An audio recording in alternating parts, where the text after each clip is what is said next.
My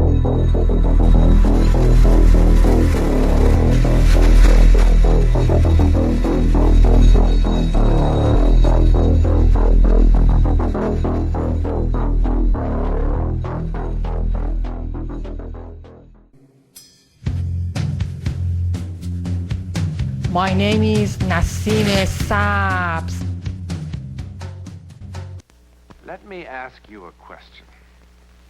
Has anything ever happened to you that you couldn't explain? That made you feel sort of foolish when you tried to tell somebody about it? Well, if it has, you have plenty of company, as you'll soon see. Injured myself from rescuing this guy from a truck wreck. I saw the corruption in the city of Mississauga, and I thought, follow the money. Someone's making money. And sure enough, Ontario's Workplace Safety Insurance Board that should have paid me and helped me, they have a $50 billion surplus. They're supposed to break even every year, and yet they've got a $50 billion surplus. Mm-hmm. Well, then I looked at where this surplus went. It went to British Columbia. And this is new information, so I know you don't want old stuff, but it's gone to the British Columbia Investment Management Corporation. Now that is based in Vancouver, and it is bigger than Apple. It's got over $1 trillion in assets. It's worth $300 billion itself, plus it has all the other pension plans and these surpluses, and it is illegally investing them in the American and Canadian stock markets. It's spinning off companies. Now, it was started by a woman named Carol Taylor. Carol Taylor was a CTV news reporter, very attractive woman. She was Miss Toronto 1964, and she's got a BA in English. Now, she founded what could arguably be the biggest company in the world with those credentials. She retired and married the mayor of Vancouver and became a counselor herself. Now, her really good friend is Linda Picton. And Linda Picton was a third owner of the Picton Pig Farm. Now, what they did was they got that pig farm, which is well over 100 acres, rezoned as residential, which is against BC law. And then they sold it and made millions and millions of dollars. But they kept 6.5 acres. And that 6.5 acres had a huge barn on it, and it had a butchery and some other buildings. And that is the infamous pig farm.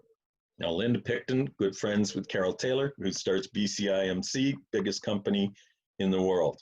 Now, the goings on at that pig farm, where these young women were murdered and tortured, were all videoed. And they were videoed without the knowledge of the people that were there. And some very high level people were there. There was a tunnel. This is new information that we didn't have before. There was a tunnel going into the pig farm. So people, high level, maybe famous people, would park in a hidden spot and take a tunnel to the pig farm, so they wouldn't be connected.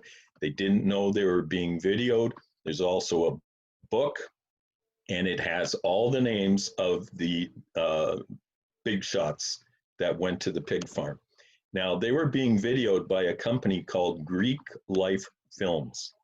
And Greek Life Films was owned by Frank Giustra. Frank Giustra then went on to start Lionsgate. Do you know this part? Yes, that's a big movie company. And of course, Frank Giustra is one of the biggest donors to the Clinton Foundation and the Clintons. And I do believe that he just recently housed Meghan Markle and Prince Harry, correct? He denies it, but it's true. They were staying at his house. Correct. And he also got the rights to go into some South American countries and just take out all the timber in the country, take out all the trees through Hillary Clinton. Do you know the countries he took out all the timber from? No, I don't. But I do know that the way they were getting the money, Juicer was getting the money to the Clintons was through, there's a Clinton Justra Foundation, and it's in Canada. And we have different rules about donating to foundations here in Canada. Mm-hmm. So if you want to bribe a Clinton, you give the money to the Clinton Justra Foundation in Canada, then that foundation donates the money to the American Clinton Foundation, and it shows up as only one donor, the Clinton Justra. Okay. So you can hide the name of who gave the money. The thing that we're working on now is connecting Justra, the pig farm, and Epstein. Mm. And human trafficking. And Vancouver has been a center for human trafficking forever. Mm-hmm. Vancouver, I think, is the largest port in Canada, and hundreds and hundreds of containers go through Vancouver every day. Mm-hmm. And I think only about 3 of them are inspected. They don't inspect them. Now, God knows what's in it, but fentanyl, for one thing, to be shipped down to the States and get all the Americans addicted, and plus children. There's a sticker that they'll put on the crate that says live exhibit.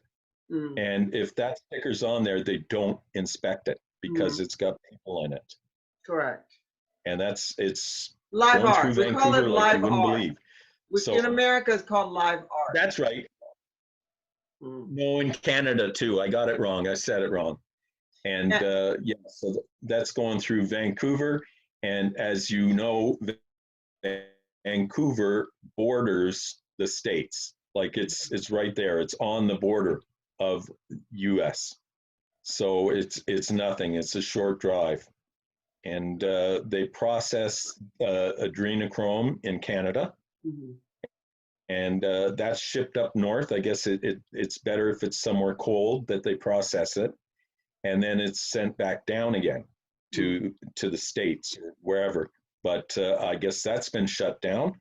And that's why these celebrities are looking like hell. Well, don't they have the synthetic? And why they're they have the synthetic adrenochrome too. Yeah, they can make it from EpiPens. Mm. And the price of EpiPens has gone through the roof. Right. But apparently it's nowhere near as good as real adrenochrome. Mm. And so that's, it's the cheap stuff. But I don't think they can even get that now. And I think things are moving very fast. A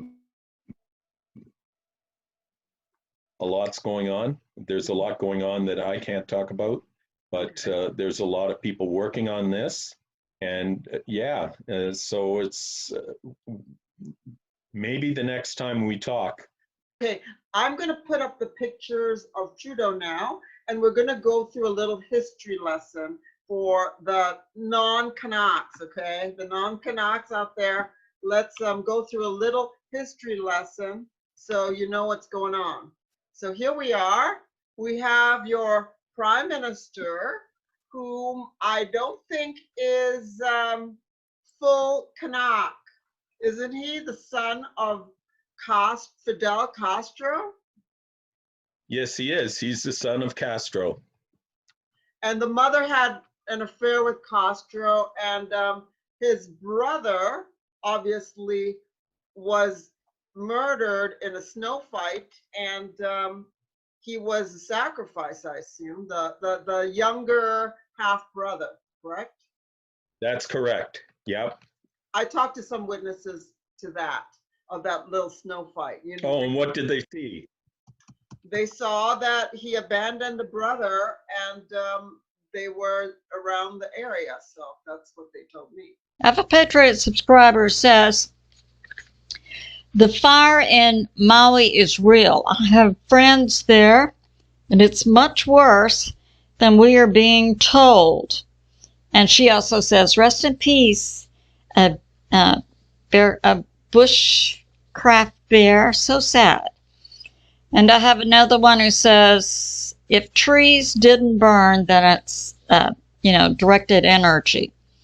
If glass, another one who says, if glass melted and the homes were untouched, directed energy. I have another Patriot subscriber.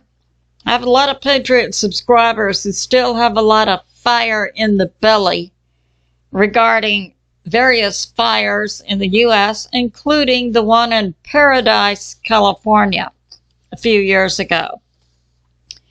And this Patriot subscriber says there are 66 videos about Paradise, California. There were no emergency alerts, and we saw that happen also in Maui. And that this is really suspicious regarding the Paradise, California fire. A few weeks before the fire took place, close to Paradise on a golf course, FEMA and other government agencies came in and set up tents, white tents, and they drove around in white vehicles. And then she's saying that people could not return, the Paradise. Metal was melted, trees were burned from the roots up.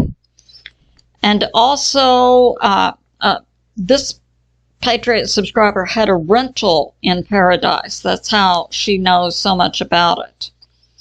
And she says it wasn't plate tectonics. And my Maui information is many lives have been lost. I believe it.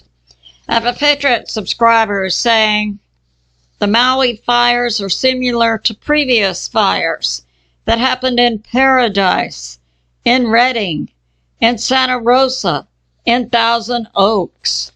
I have another Patriot subscriber about Maui. The elites want the land, and the native people refuse to sell. They want to turn it into a 15-minute smart city. I have another one. I have another Patriot subscriber about Maui. I just doubt the cause. I have another one. I've been doing research since 2009. Maui, where are the children? That's my question too. They're not shown in photos, and there's no information about them. No, all we're told is they were released from school and the parents weren't told. As far as I'm concerned, we're talking about disappeared children. But